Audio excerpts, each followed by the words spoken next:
It started with something small, something I brushed off at the time. Liz had said it with a smile. One of those smiles that seemed a little too perfect, like she was trying a little too hard. "You don't have to come to the party, Albert," she said, her tone light, casual. It wasn't anything new, she'd mentioned it a few times before. But for some reason that smile, it didn't sit right with me. I couldn't quite put my finger on it, but something about it felt off. Maybe it was the way she said it, like she was trying to make it sound like a favor to me, when all I wanted was to be there with her, to show her I cared. I'd always gone to those company parties, been by her side. So why this time, why the push to get me not to go? I let it go at first, telling myself I was just being paranoid. After all, I trusted Liz. We'd been together for 25 years, built a life together that most people envied. But that smile, that moment, stuck with me. And I couldn't shake the feeling that something bigger was at play, something I hadn't seen coming. We had a life most people would dream of.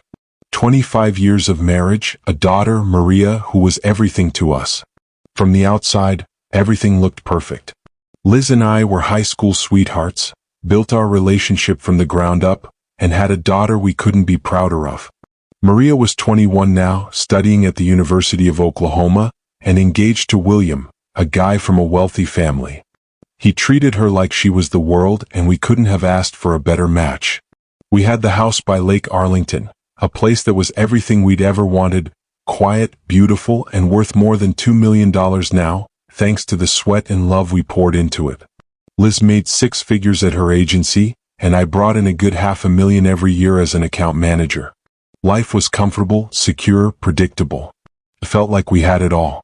We'd worked hard for it, built something together that I thought would last forever. On paper, our life was a picture of success. But sometimes, the perfect picture hides cracks that are too small to see at first. Looking back now, I can see how blind I was to them. In the quiet moments, there were small signs. Nothing huge, nothing glaring, but enough for me to notice if I paid close attention. Liz started coming home later some nights, looking more tired than usual. There were days when she seemed distracted, not quite present during our morning coffee or when we talked about our day. She'd brush off my questions, saying she was just tired or had a lot on her mind. I told myself it was nothing. She worked hard. We both did. She was juggling deadlines, client demands. I trusted her completely. It wasn't like her to be distant, but I told myself it was just a phase, stress at work, or maybe I was overthinking things. After all, we had built a life together, 25 years of marriage, shared memories that had become the foundation of who we were. Trust was never an issue, at least not for me. But deep down there was this nagging feeling, something I couldn't shake. I should have paid attention. But I didn't. Instead, I dismissed it, told myself it was just the normal wear and tear of life. I thought our connection was strong enough to withstand anything. I couldn't have been more wrong. Liz had brought it up again and again, like she was giving me an out, telling me I didn't have to come to the company party. I didn't think much of it at first. She'd always been the social one, charming everyone at these events, and I'd usually just tag along. But there was something about the way she kept insisting this time, almost too casually, that I didn't need to go. Still, I let it slide. Maybe she was just tired of me tagging along. Maybe she wanted to mingle without worrying about me being there. But as we got ready that night, I noticed a shift. Liz looked stunning, more than usual, almost too much so. She wore this tight black dress that hugged every curve, and her blonde hair cascaded over her shoulders like she was trying to draw attention. Her eyes, those striking blue eyes, seemed brighter, almost like she was trying to be the center of attention. As we arrived at the venue, it hit me, her behavior felt different. It wasn't just the way she looked, but the way she interacted with everyone. It was like she was putting on a show, turning on the charm a little too brightly. People noticed her, sure, but there was something in the air, something I couldn't quite place. Everyone seemed to be looking at her in a way I hadn't seen before. Polite smiles that lingered a second too long, glances exchanged behind their drinks. And then there was him. I couldn't shake the feeling that something was wrong, but I couldn't put my finger on it yet. All I knew was that this wasn't just another company event. Something was off, and it was slowly starting to eat at me. I didn't even have a chance to ask Liz where to start when he walked right up to us. Chad. He looked about 50, gray-haired but fit, with a confidence that unsettled me immediately. Liz smiled at him, warm and easy, extending her hand like they'd known each other for years. There was something in the way she did it, something almost intimate about the gesture. Then she quickly kissed me on the cheek, introducing him as one of her colleagues from the agency, Chad Smith. I tried to be polite, but I couldn't shake the feeling that something was off. The way he smiled at her, the way his eyes lingered on her, made me uncomfortable. It wasn't just friendly, it was too familiar, too rehearsed. As the night went on, I watched them. The way Liz would glance in Chad's direction whenever he wasn't around, the way they stood a little too close when they spoke, the subtle touches on her arm that lasted a second too long. It was like I wasn't even in the room. Every time I turned around, there he was, always just a little too close to her, always looking at her with that same unsettling smile. It wasn't just my paranoia. The tension between them was palpable. And with every passing moment, the knot in my stomach tightened. Something was happening between them. Something I wasn't supposed to see, but I knew I couldn't ignore. This wasn't just an innocent connection. It was the first crack in the foundation of everything I thought I knew. The tension finally hit its peak when Chad walked up to us again, looking straight past me like I wasn't even there. Without hesitation, he asked Liz to dance. I could feel my blood start to boil. How dare he? How could he be so bold, so disrespectful right in front of me? Liz, though, seemed unfazed. She smiled sweetly as she always did, but something in her expression shifted. There was a slight pause before she spoke, and for the first time that night, I saw something like relief flicker across her face. "All my dances are reserved for my husband," she said, her voice soft but firm. For a moment, I felt a wave of relief. Maybe I was wrong. Maybe I was just reading too much into things. But then I saw the flash of anger in Chad's eyes. It was brief, but it was enough to tell me that this was far from over. He gave a polite smile, but I could feel the tension lingering between all three of us. In that moment, it became clear. Liz wasn't just my wife anymore. She wasn't the person I thought she was. And whatever was happening with Chad, it wasn't just innocent. Something was wrong. It was the first real crack in the mask she'd been wearing, and I knew deep down that this was only the beginning. I stood off to the side, watching Liz as she made her way to the bar. My nerves were on edge, and I couldn't shake the feeling that something was about to happen. It wasn't long before Chad approached her again. This time, their conversation was quieter, more intimate. I could barely hear their words over the music, but I didn't need to. I could see the way she looked at him, how her posture softened, like she was leaning into him, even when she wasn't physically touching him. Then it happened. Liz's lips parted, and I caught it, the words that struck me like a bolt of lightning. "I'm sorry, darling." Darling. The way she said it, so casual, so familiar. My heart skipped a beat and my body went cold. That single word sent shockwaves through me. Darling. She had never called me that, not in years. And certainly not when talking to anyone else. My mind raced, trying to make sense of it, but the reality was undeniable. Liz wasn't just being friendly with Chad. There was something more, something deeper, something that cut straight through the trust one thought I had in her. I wanted to confront her, to demand answers right then and there, but I couldn't. I still didn't have proof. All I had was a feeling, a gut instinct that was screaming at me. But that word, darling, it was the moment I knew for sure, something was happening between them. And I couldn't ignore it anymore. The next few days were a blur of tension and doubt. Liz went about her usual routine, pretending everything was fine, but I couldn't shake the feeling that I was living in a lie. I needed the truth, something concrete. Words weren't enough anymore. So, I did what any man in my position might do. I hired a private investigator. David Carter was the kind of guy who got things done. No nonsense, direct and relentless. I gave him all the details, the party, the way Liz and Chad interacted, the things I couldn't stop thinking about. Within a week, he started sending me updates. The first photos hit me like a punch to the gut. There they were, Liz and Chad walking into a motel together, looking too comfortable, too familiar.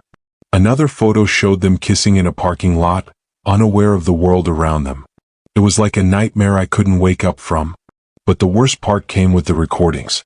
Liz's voice, so casual, so dismissive of me.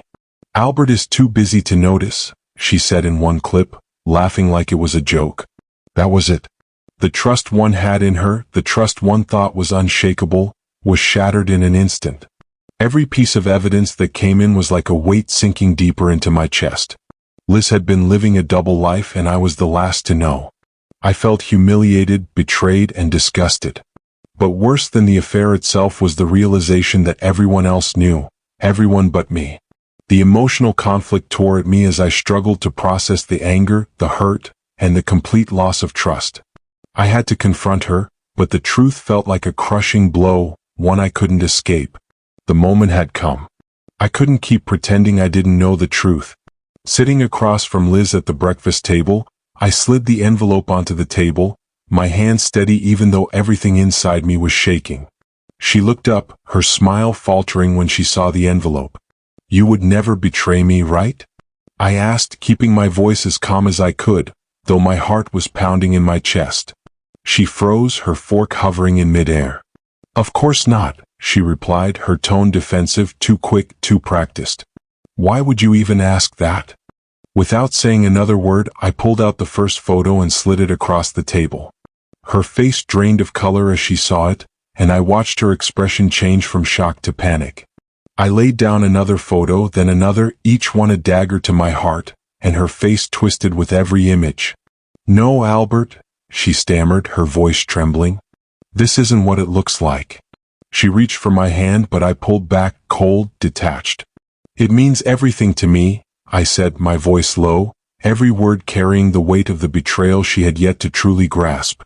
Her excuses came flooding out, how it was just physical, how she never stopped loving me, how she thought I'd never find out. But nothing she said mattered anymore. The trust was gone, shattered into pieces that I knew could never be put back together. Sitting there with her, the woman I had loved for over 2 decades, I realized I was no longer seeing her, or the life we had built, in the same way. My anger was simmering, but more than that, I felt something deeper, disbelief, sorrow, and a sense of finality that left me emotionally numb. I could feel myself pulling away from her, from everything that had been. The days after the confrontation felt like a blur, but one conversation pierced through the numbness. Maria. When she called me, her voice was hesitant, but I knew something was wrong. "Daddy," she said, sounding almost too calm, "I just talked to Mom. She's really upset. She said you kicked her out of the house. What's going on?" My heart sank. I hadn't kicked Liz out yet, but it was clear Liz was already spinning the story to Maria. I explained everything, told her about the affair, about Chad, how it had been going on for over a year. But Maria didn't react the way I expected. "Dad, it's not a big deal," she said almost nonchalantly. "People have affairs. It happens. Men do it all the time." I couldn't believe what I was hearing. I snapped, my voice rising. "I never did that to your mother. I never betrayed her." But Maria didn't seem to care. "Well, maybe you should have," she said, defensive, her tone dismissive. "Maybe that's why you're so upset. You need to let it go, Dad. Let Mom come home. She loves you." I was stunned. My daughter, the one person I thought I could count on, was siding with Liz. She was acting like I was the one in the wrong, the one making a fuss over something that was no big deal. But it didn't stop there. "I know Chad," Maria added casually. "He's a great guy. Mom and I think he should come to the wedding. Maybe he could even walk Mom down the aisle with you." I felt a wave of fury. I couldn't believe what I was hearing. My daughter, the person I had always protected, was throwing me under the bus for Liz and this stranger. "If Chad's at your wedding, Maria," I said, my voice cold and final, "I won't be there." Maria didn't get it. She tried to argue, but I was done. I hung up before she could say anything else. That moment, that conversation was the final blow. I wasn't just betrayed by Liz. My own daughter had chosen her mother over me, and that hurt more than I could put into words. I knew then that I had to take control. I couldn't rely on anyone but myself anymore. I started making moves to secure my future, focusing on my finances, something I had always handled. It was time to sever ties, emotionally and financially, with Liz and Maria. My life wasn't going to be defined by their betrayals. It was time to make sure that whatever happened next, I wouldn't be left empty-handed. It wasn't a neat resolution, not by any means. As I packed up my life and left, I knew there was no going back. Liz and Maria would have to deal with the fallout from their actions. I didn't care how they managed it anymore. I had seen enough to know that they weren't the people I thought they were, and I couldn't waste any more time trying to fix what was broken beyond repair. I settled in Florida, starting fresh with nothing to answer to but myself. The sun was always shining, the weight of the past slipping away with each day. I bought a truck, a travel trailer, both paid for in cash. My finances were secure in offshore accounts, untouched by the lies and deceit that had once clouded everything. I found a new job, a new sense of purpose. Every now and then I heard snippets of Liz and Maria's struggles. They were living with the consequences of their choices, and I felt no pity for them. They had made their bed and now they had to lie in it. But for me? For the first time in a long while, I felt free. No more lies, no more manipulation. Just a clean slate and the freedom to live life on my terms. I had lost a marriage, a family. But I had found something far more valuable, my peace of mind. I was no longer bound by the chains of betrayal. My life had changed and it wasn't easy, but I had grown stronger through it all. And for the first time in years I could breathe,